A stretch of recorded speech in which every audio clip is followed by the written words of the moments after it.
सोचिए, अगर दुनिया के सबसे अहम तेल रास्ते स्ट्रेट ऑफ होर्मुज को बंद कर दिया जाए तो क्या होगा। भारत में पेट्रोल डीजल महंगा हो जाएगा। एलपीजी गैस सिलेंडर के दाम बढ़ गए हैं। गल्फ देशों में काम कर रहे लाखों भारतीय मुश्किल में पड़ सकते हैं। यह सिर्फ कल्पना नहीं है। अप्रैल 2026 में ऐसा खतरा सच में सामने आया है।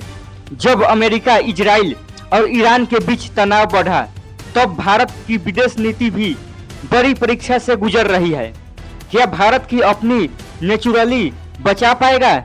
क्या किसी एक पक्ष का साथ देना पड़ेगा? आज जानते हैं पूरी कहानी। 28 फरवरी 2026 को अमेरिका और इजराइल ने ईरान पर बड़े हमले किए। इसके जवाब में ईरान ने भी जवाबी कार्रवाई की और स्ट्रेट ऑफ होर्मुज बंद करने की धमकी दी। यह वही रास्ता है जहां से दुनिया का करीब 20% तेल गुजरता है। भारत के लिए यह बहुत बड़ा खतरा था, क्योंकि भारत अपनी बड़ी तेल और गैस जरूरतें गल्फ देशों से पूरी करता है। अगर यह रास्ता बंद हो जाता तो तेल की सप्लाई रुक सकती थी, कीमतें बढ़ सकती थी और भारत में महंगाई बढ़ सकती थी। बढ़ भी गई है। कुछ भारतीय जहाजों को भी रोकने की खबर आई, लेकिन यहाँ भारत की कूटनीति काम आई। विदेश मंत्री एस जयशंकर ने बातचीत की और भारतीय जहाजों को सुरक्षित रास्ता मिला। भारत की रणनीति। भारत ने इस पूरे संकट में समझदारी दिखाई।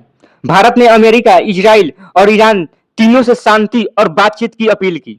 इजराइल से भारत के रक्षा और टेक्नोलॉजी संबंध मजबूत है। ईरान से चाबहार पोर्ट और ऊर्जा संबंध जुड़े हैं। वहीं सऊदी अरब, यूएई जैसे देशों से भारत का तेल व्यापार और करोड़ों भारतीयों की रोजी रोटी जुड़ी है। यानी भारत ने किसी एक तरफ झुकने के बजाय संतुलन बनाए रखा। आज की स्थिति। फिलहाल अस्थायी सीज फायर लागू है, लेकिन तनाव पूरी तरह खत्म नहीं हुआ है। पाकिस्तान मध्यस्थता की कोशिश कर रहा है। अमेरिकी प्रतिनिधि इस्लामाबाद कर रहे हैं।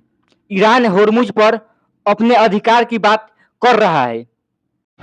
इजराइल और हिजबुल्लाह के बीच भी तनाव बना हुआ है। यानी पूरा मिडिल ईस्ट अभी भी अस्थिर है।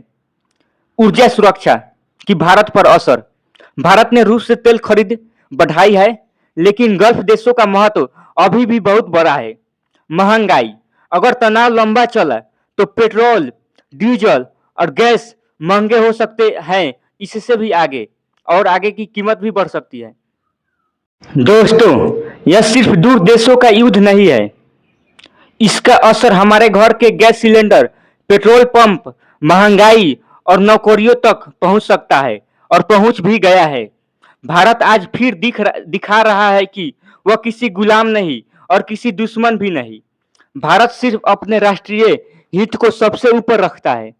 लेकिन सवाल यह है, क्या सीज फायर लंबे समय तक चलेगा या होर्मुज में फिर तनाव बढ़ेगा? आप क्या सोचते हैं? भारत को नेचुरलिटी पर टिके रहना चाहिए या किसी एक पक्ष का खुलकर साथ दे देना चाहिए? कमेंट में जरूर बताएं। ऐसे ही खबरों के लिए चैनल को सब्सक्राइब करें, आपका न्यूज धारा को सब्सक्राइब करें और बेल आइकन दबाना ना भूलें। धन्यवाद।